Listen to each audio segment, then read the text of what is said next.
I think that we really should be having this conversation about guru culture because it's pervasive. It's everywhere. It's in every part of our lives, every sector. It's one of the big challenges with parenting right now. How do you parent and raise children, having relationships with them where you're building trust instead of building authority, right?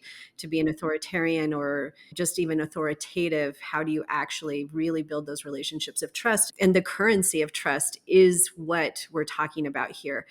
So I would say, first of all, it's in every part of our lives.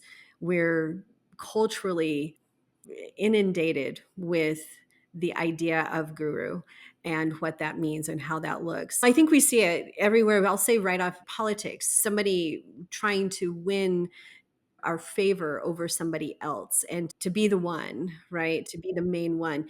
And how I break that down is, does the leader, whoever the leader is, whoever is being given that kind of trust and authority, do they actually lead people back to trust themselves more, or do they lead people to try and trust them more, right? That's kind of a fundamental definition for me of how we're looking at guru culture and how that breaks down. And so when I look at people who follow an ideology or even get into like cult thinking, right? As well.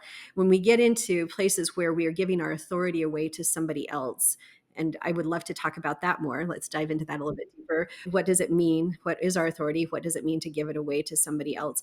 When we do that, the expense to ourselves and to those around us is great. It's huge.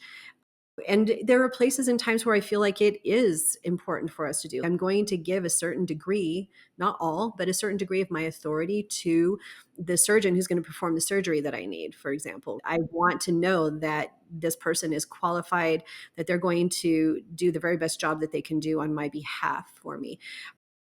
I think another one would be with parenting. I come back to it because it's ubiquitous.